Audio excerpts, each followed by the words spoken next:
फरवरी 2002। उत्तर भारत के पिछले 2 महीने की कड़ाके की सर्दी अब अपने अंतिम पड़ाव पर थी।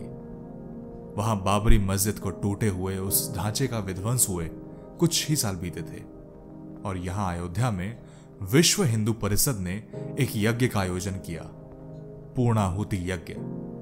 इस यज्ञ का उद्देश्य केवल इतना सा था कि देश भर के, दुनिया भर के जितने भी हिंदू हैं, जितने भी सनातन वैदिक धर्म के अनुयायी हैं, उन सब को एक जगह एकत्रित किया जाए, एक सोच के प्रति, एक भावना के प्रति जागरूक किया जाए। और इसी बीच उन्होंने आमंत्रित किया देश भर, दुनिया भर से श्री राम के अनन्य भक्त और अन्य कर सेवकों को।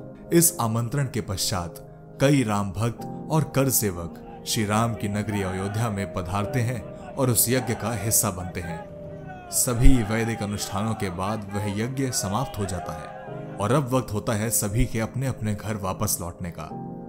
इसी बीच करीब 1700 हिंदू अयोध्या से अहमदाबाद जाने के लिए बैठते हैं साबरमती एक्सप्रेस में।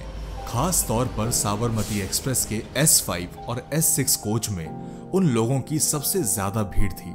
ट्रेन अयोध्या से रवाना होती है और सभी राम जी के भक्त अपनी अपनी धुन में सवार होकर अपने अपने घरों को निकल पड़ते हैं। अब तारीख थी 26 फरवरी 2002।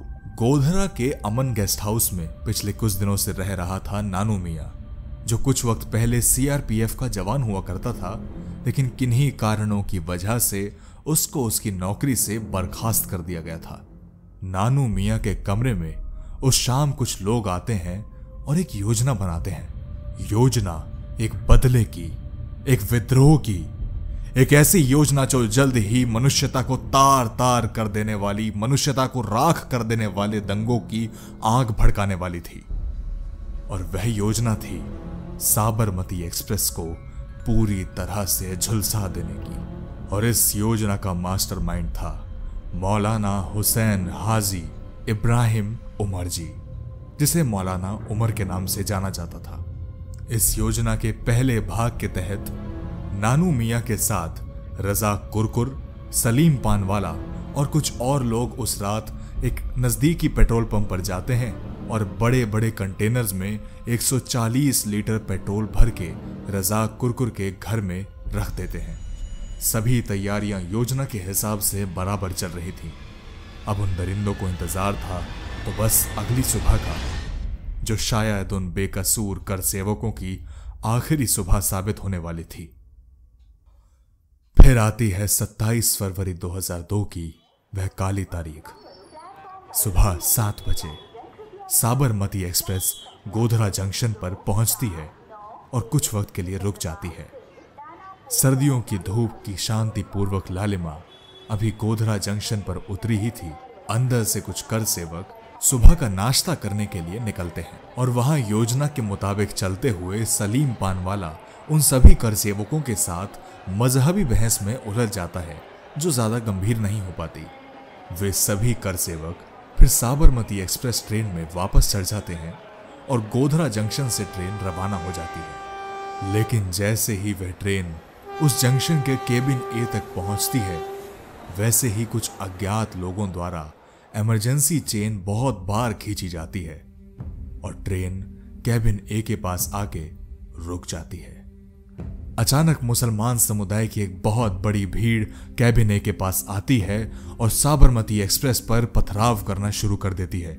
ऐसा इसलिए क्योंकि योजना के मुताबिक सलीम पानवाला और उसके सभी साथियों ने यह अफवाह फैलाई थी कि कर सेवक अपने साथ एक मुस्लिम लड़की को उससे छेड़छाड़ करने के बाद ट्रेन में अगवा करके लेके जा रहे हैं, जो कि ऑफिशियल रिपोर्ट्स ने पूरी तरह से खारिज किया था।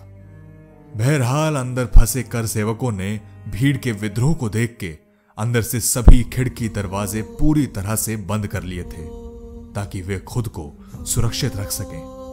और अब यह सारी परिस्थितियां मौलाना हुसैन की साजिश के अनुकूल थी। और तभी उस भीड़ की आड़ लेकर शौकत, रफीक, इमरान और लतीक और उनके साथ कुछ और साथी पेट्रोल के बड़े बड़े कनस्तर लेके आते हैं और कोच S6 और S7 को जोड़ने वाली क्लैंप को तोड़ के अंदर घुस जाते हैं। और अंदर करीब 60 लीटर पेट्रोल पूरा का पूरा पलट देते हैं। और फिर वह उस पूरी की पूरी कोच को, उस पूरी की पूरी बोगी को आग लगा देते हैं। एक ऐसी आग जो बेकसूर हिंदुओं को जलाकर राख कर देती है।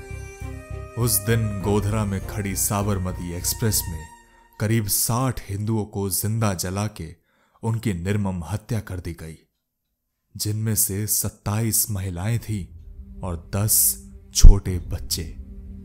साजिशकर्ताओं के मुताबिक इन सभी लोगों का गुनाह पता क्या था? केवल इतना कि वे सब हिंदू थे, राम भक्त थे। शायद अगर इन सब की यह पहचान ना होती तो इन पत्थर के दिल वाले दरिंदों को अपना मजहब इन लोगों से खतरे में न लगता।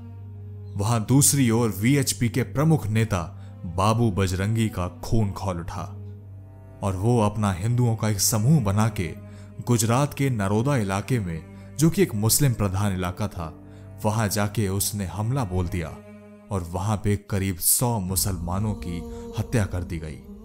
गोधरा कांड के 11 मुख्य आरोपियों को पहले मृत्यु दंड सुनाया गया था, लेकिन बाद में अदालत ने उनको उम्र कैद की सजा में तब्दील कर दिया। पता है कारण क्या दिया? कारण यह कि उनके हिसाब से इन लोगों को पता ही नहीं था कि दूसरी तरफ से जाने का कोई रास्ता नहीं है और शायद वो इतनी बड़ी घटना को अंजाम नहीं देना चाहते थे। और तो और इस पूरे केस के मास्टरमाइंड मौलाना उमर को सबूतों के अभाव के चलते पूरी तरह से रिहा कर दिया गया। ऐसा है हमारे यहां का न्याय तंत्र। खैर, इस घटना को हुए करीब 20 साल हो चुके हैं और आज भी यह मामला अदालत में है। जनवरी 2025 में इस केस की अगली सुनवाई है। इस देश को आशा है कि बेकसूरों की निर्मम हत्या करने वाले उन दरिंदों को कड़ी से कड़ी सजा सुनाई जाएगी। आशा, यह आशा इस देश को हर बार रहती है, निर्भया से लेकर आरजी कर मेडिकल हॉस्पिटल तक और कश्मीरी पंडितों के केस से लेकर गोधरा तक। हर बार यह आशा निराशा में तब्दील होती देखी है इस देश ने। जानते हैं क्यों? क्योंकि इस देश में न्याय से ऊपर मानवाधिकार को रखा जाता है। मानवाधिकार जो गुनाह के शिकार से ज्यादा गुनाह करने वालों के लिए दिखा जाता है। आप और मैं मिलके इस देश का अगला अध्याय लिखने वाले हैं। ऐसे में यह बहुत जरूरी हो जाता है कि हम वो सब जानें जो हमारे साथ हमारे ही देश में पहले गलत हुआ है या होता आ रहा है। दोस्तों, साबरमती रिपोर्ट जैसी फिल्म, चाहे वो कला की मूर्ति हो या नेताओं के इशारों पर बनी हुई एक प्रोपेगेंडा फिल्म, इससे आपको फर्क नहीं पड़ना चाहिए। आप बस इतना ध्यान जरूर रखिए कि आपको इस इंसिडेंट के बारे में, इस गोधरा कांड के बारे में पूरी तरह से जानकारी हो और आप जानते हो कि इसमें कौन गलत था और कौन सही, कौन बेकसूर था और कौन दरिंदा। तभी आप अपना एक मत बना पाएंगे। मैं तो इतना कहता हूं कि यह एपिसोड जो आप देख रहे हैं, इसको अपना अंतिम सत्य मत मानिएगा। अगर आप मेरी माने तो इन सभी केसेस के बारे में, फिर चाहे वो कश्मीरी पंडितों के साथ हुआ नरसंहार हो या गोधरा कांड हो, इन सब के बारे में खुद से स्वाध्याय करना बेहद जरूरी है। इसलिए आप जाएं और खुद से भी कुछ चीजें पढ़ें, तभी आप एक अंतिम सत्य की ओर बढ़ पाएंगे। ऐसी ही घटनाओं के बारे में हम अपने चैनल एपिक भारत पर एपिसोड्स लाते रहेंगे। आशा करते हैं कि यह वीडियो आपको सत्य की ओर लेके जाने में अग्रसर करेगी। अगर आप इस चैनल पर नए हैं तो सब्सक्राइब करना ना भूलें। मिलेंगे आपसे अगली वीडियो में। तब तक के लिए अपना ख्याल रखिए। धन्यवाद।